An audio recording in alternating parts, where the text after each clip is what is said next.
Hello everyone, my name is Steven and welcome to Storytime. Today, we're going to be reading some malicious compliance stories. Tales where following the rules can lead to some just desserts. And let me just say, if you're not already subscribed to Storytime, please consider doing so. But with that being said, let's sit back, relax, and listen to some captivating Reddit stories. New hire misses most of the first 3 weeks of work, then uses me as a reference. Let's call her Karen, just because it fits. She came in and applied for a job, and when I looked at her resume and application, I realized she knew some of my old neighborhood friends and schoolmates. She interviewed well, so I gave her a job. Told her to be in Monday at 9 o'clock a.m. Monday morning, she is not in. She no calls, no shows. Tuesday, no call, no show. I had now written her off. Wednesday, she shows up about noon. Claims she was in her basement Sunday night and her brother was working out and he accidentally knocked her out during his intense workout. She claimed her doctor told her she had a concussion and she should stay home for a couple days. She had no doctor's note, no marks on her head, but thinking her story was so off the wall it could almost be true, I let her come to work the next day. She worked Thursday and Friday. We paid at the end of every week and I gave her a check Friday. I also did not deduct the days she missed. She came to me and asked about the full paycheck. I told her we were a family business and realized people had lives outside work. He tried to make sure people knew they were appreciated and tried to take care of our people. She teared up and thanked me and said we could count on her. She worked the full next week, did okay. She seemed to fit in. Seemed. The third week, she showed up Monday, but Tuesday was another no-show, no-call. We did not hear from her for over 2 weeks. When she finally showed up, her story was the stuff of legends. She claimed her husband had forged divorce papers a couple years previous. Thinking she was divorced, she moved back into her parents' house. She claimed her ex-husband was at her parents' house when she got home the last night she worked. He told her he made up the divorce and the paperwork was phony, so they were still married and he wanted to get back together. She claims she refused and he kidnapped her. She said it took her until a couple days ago to get away from him. She wanted to come into work the next day. She did not call the police and he wasn't arrested. There was nothing in the papers or on the news about any of this. She was not hurt, thank God. She asked if I believed her. I did not, but told her that I really needed someone I could count on coming in reliably every day. I gave her a paycheck for 1 week. She had worked 1 day. And told her I wished her good luck. I had already replaced her and her replacement was one of the best employees we ever had. Here's the malicious compliance. The next month, I come into a phone message that someone from XXX company called for a reference for Karen.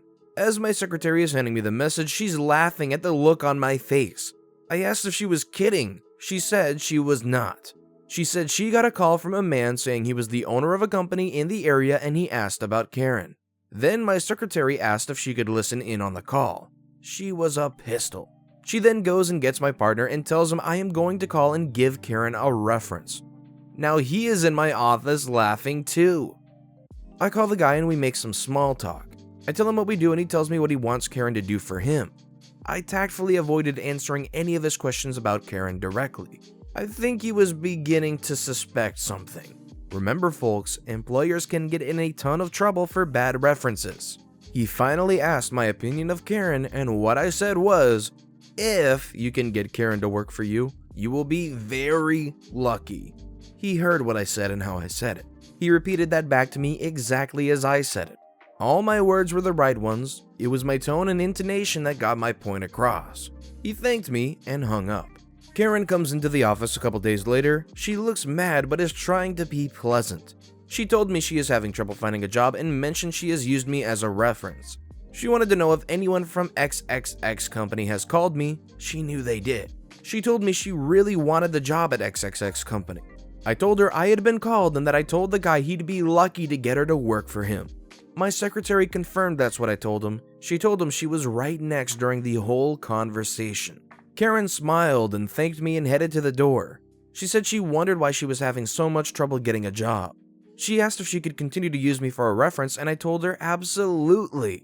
I also told her I'd tell everyone the same thing, that any employer would be lucky if they can get you to work for them. She walked away smiling, happy and clueless. So smooth that Karen was unable to even pick up on it. Great job by OP. And what a nightmare set of stories that this lady came up with. I got fired for going to work. A few years ago, I worked at a kiosk in a local shopping center, mall for Americans. Don't mean for that to sound snarky, some people just don't know, that applied a phone protector to phones. These protectors were absolute garbage for the price they were asking. If I recall, the iPhone X came out the Christmas before I started and it was £150 to get it applied. So I wasn't all that keen about aggressively pushing the product. My supervisor, who was a friend of a friend, we'll call him Alex, was tasked to write up a work rota every Monday for the next week. This is important because I had asked Alex if I could have 4 days off but make up for them later, as I was planning to go on holiday and propose to my fiancée, to which he spoke with everyone else to make sure they were okay with working more days in a row if it meant that they got more days off as I caught up on my hours. One important note is that Alex would have to send the rota to the owner of the company, we'll call him Randy, for verification and an hour check, as legally we weren't allowed to work over a certain amount of hours. So Randy accepts the hours and the fact that I have days off but make up for them right after I get back, which I did agree to, but it was absolute heck because I was working from 9 to 5, doing double shift to make up the hours I had lost in high temperatures, heat guns on full blast, a black hoodie as it was part of the uniform, and nothing to drink or eat because it was against the rules to eat or drink at the kiosk. Looking back on it, I wasn't even allowed to have lunch during that week. Along comes the weekend and all of my fiancé and I's, close friends want to go out drinking to celebrate the engagement, and considering the hellish week of work I've had, I was down. It gets to about 3 a.m. and I've been drinking heavily since around 7 p.m.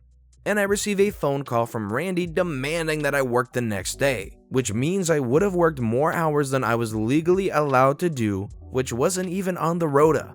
I explained to Randy that I'm extremely drunk and in no fit state to be going into work. There had been times someone had come into work after smoking a bit of weed, but this was an entire new realm. Randy then tells me he doesn't care how drunk I am and if I keep drinking, he just wants me at the kiosk at 9 a.m. I continued drinking throughout the night because I wasn't in the right mindset to be making smart decisions, but I remember clearly that Randy wants me at the kiosk for 9 a.m. I get to the kiosk at 9 and Alex is already there with everything set up and can see that I'm clearly drunk and sits me down while he calls Randy asking why I'm telling Alex that I'm meant to be there at 9 a.m., which I just kept muttering. Randy is furious that I turned up for work drunk and basically demands that I'm fired immediately, which Alex refuses to do because technically I hadn't done anything wrong. Next day, I was rotated in for it. I walk up to the kiosk and Randy is there and fires me on the spot for yesterday, which he actually wasn't allowed to do because all I had done was fulfill his request. I ended up with a huge payoff because, as it turns out, you cannot fire someone for following orders provided you haven't broke the law. To me, it sounds like Randy is somebody that doesn't care too much about the actual rules. I would be pretty sure that workers are required to have some kind of lunch break, trying to make sure you don't have this or that or book more hours than you're legally allowed to. Randy didn't sound like a good manager, and I'm glad OP got a huge payoff because honestly they needed to get out of there anyways. The time I got my manager a promotion, so he quit. I am going to have to be a little vague on some details to protect myself here, so I can't discuss the type of business, etc., so it's going to be a struggle. This is a lot of background to explain the kind of situation that developed over a decade. A place that was once truly fun to work at and easy to earn a bit of extra overtime became a dog-eat-dog struggle to survive. The low-level peons like me were split between those who felt disenfranchised and hated by the management, those that were basically looking for an escape route, and that group of snakes who would smile to your face and act sympathetic to your situation before sneaking away to inform the managers of anything they had learned which might have value. We were in a specific area of the business that was isolated and slowly being replaced by technology, so from over 1,000 in our building it dropped to just around 250 when I left. Most of this was done through voluntary redundancy, but the managers were given incentive to fire as many as possible to save money on VR. And since manager jobs were also slowly being cut, they were desperate to fire as many as possible, but most were incapable of following procedure. Mike was that intelligent and brutal kind of manager who, like the others, had been promoted into the position, but knowing he wouldn't get trained officially, took it upon himself to become competent. The man had gotten dozens of people fired directly and more indirectly by helping less competent managers follow the correct procedure. A certain quantity of work at a certain level of quality was required, which everyone met. Yet they had a bottom and top 10 list, and if you were on the bottom 10 list, your job was on the line regardless if you met the basic requirements. Since there was always a bottom 10 by definition, there were always 10 people on the firing line. This might be vague, but it has to be. Mike's team was a sort of clearinghouse for the bottom 10. We were shifted between shifts and teams for various reasons, but what I quickly learned is that somehow the shift's bottom 10 were all on Mike's team. Now, my performance was consistently in the top 10, so I was safe on that count, but my attendance was low due to health issues and my attitude was really bad. I also learned that the rest of the team was made up of people who weren't low in performance but had low attendance and attitude problems just like me. And we had all been on the chopping block by managers who failed to follow procedure. In short, Mike was the executioner of the workforce. The most vulnerable to being fired were shifted around to his team so he could succeed where others had failed. Sooner or later, my time came. My health caused a series of absences while I had hospitalizations, and Mike pounced into action. In the space of a year, he made 7 attempts to fire me, and each time I involved HR, who stepped in and protected me. I approached HR to make a case that what was happening was wrong, not just to me but to everyone. I made the case that the situation of Mike being the executioner created a hostile work environment, and the fact that I had gotten his attempts to fire me thrown out proved that he was not only hostile but was actively toxic. That it was against the law to discriminate on age or disability, and a myriad of other arguments. I was told that there was nothing they could do. Mike was untouchable and had the full support of the upper management in our building because he was saving a lot of money in voluntary redundancy payouts by firing the vulnerable.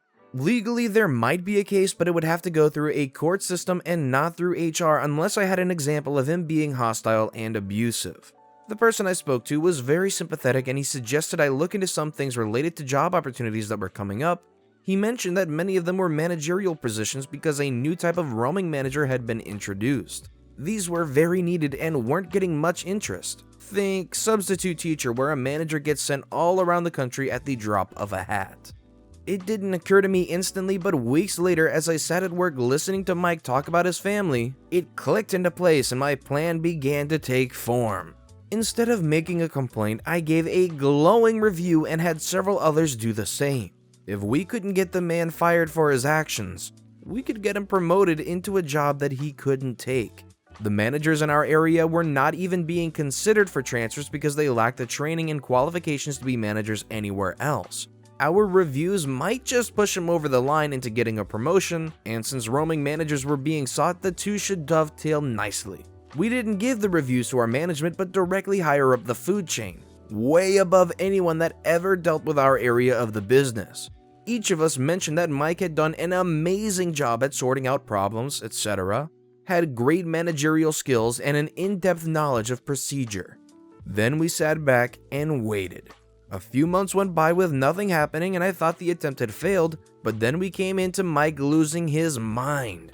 He was shouting at the shift manager, his boss, about how he wasn't being given a choice. Turns out the higher management had gotten our reviews, looked into his record, and decided he was a perfect fit for the roaming manager position, and since they were in the process of getting rid of managers in our area, they insisted that Mike be pushed into it.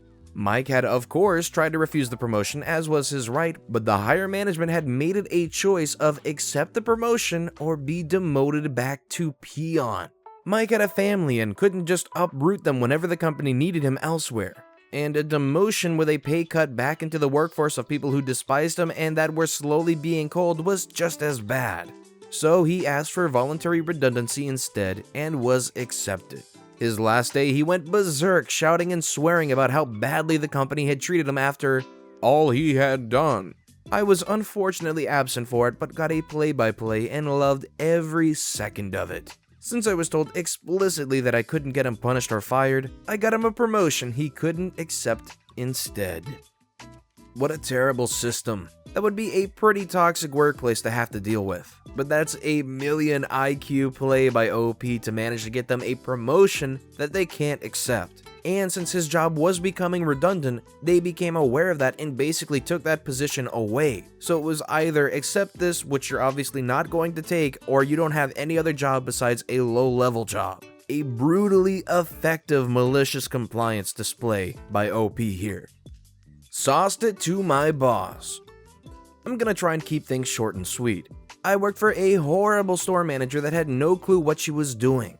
She would constantly yell at people who didn't need to be yelled at, send people home for doing the smallest thing wrong, and throw a temper tantrum when things got busy. I worked for a pizza place I won't say the name of as a delivery driver. One night I was lined up to take a triple, meaning 3 orders on one run, when she came over and decided, nope, I needed to stay and make sauce cups and she let her friend go on the run instead, skipping 3 other drivers including me in line.